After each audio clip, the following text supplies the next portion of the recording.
কাবা ঘরের 4টা কর্নার আছে, এর মধ্যে একটা কর্নারের নাম হচ্ছে রুকনুল হাজারিল আসওয়াদ, ব্ল্যাক স্টোন কর্নার। এই হাজারুল আসওয়াদের এই কর্নারে একটা পাথর আছে, এই পাথরটাতে চুমু দেওয়ার জন্য লোকজন ধাক্কাধাক্কি করে। আপনারা যারা হজ উমরা গিয়েছেন দেখছেন না, এই হাজারুল আসওয়াদের চুমু দেওয়ার কারণ হচ্ছে এই পাথরে চুমু দিলে যিনি চুমু দেয় তার গুনাহগুলো এই পাথর টেনে নেয়। এই হাজারুল আসওয়াদ পাথর আপনার পক্ষে সাক্ষী দিবে, এটাকে আল্লাহ ঠোঁট দিবে, মুখ দিবে, চোখ দিবে, আর আল্লাহর সামনে দাঁড়িয়ে কিয়ামতের দিন বলবে, আল্লাহ তোমার এই বান্দা তার 2 ঠোঁট দিয়ে আমাকে চুমু দিয়েছিল, এর জান্নাত না দেওয়া পর্যন্ত আমি এই পথকে ছাড়বো না।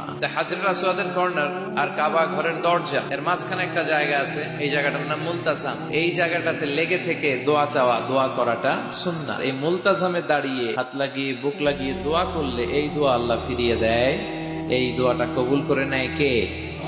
সাহাবারা এটা করতেন। কিন্তু এই মুলতাজামে তো সহজে জায়গা পাওয়া যায় না, লক্ষ লক্ষ হাজী সাহেব মুআতামিরুন উমরাকারীরা ধাক্কাধাক্কি করে ওই জায়গায়। তো এক ইমাম সাহেব সে অনেক ধাক্কাধাক্কি করে যুদ্ধ করে মুলতাজামে হাত লাগানোর সুযোগ পেয়েছে।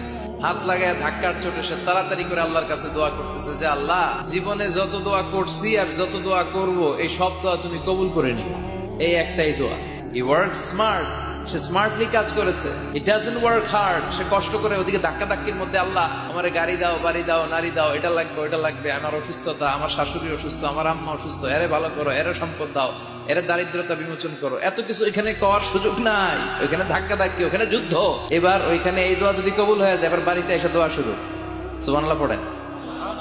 এজন্য মুমিনরা they don't work hard, they work smart. তারা মেধাকে কাজে লাগায়, ঝোপ বুঝে কোপ মারে। যখন দোয়া করলে কবুল হয় তখন দোয়া করার দরকার আছে না নাই? আল্লাহ যদি আমাদের সবাইকে জান্নাতুল ফেরদাউস দেয়, ধাক্কাধাক্কি হবে। মা বাইনাল মিসরাআইন মিন মাসারি'আল জান্নাহ মা বাইনা মাক্কা ওয়া হাজার।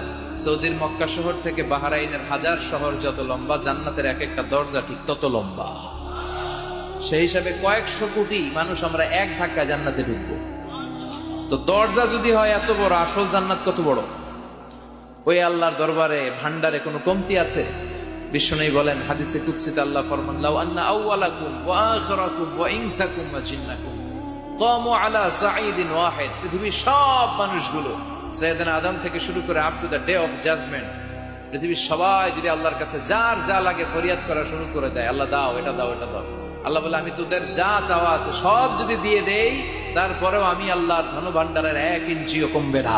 তো এই জন্য সবসময় কার কাছে চাইতে হবে?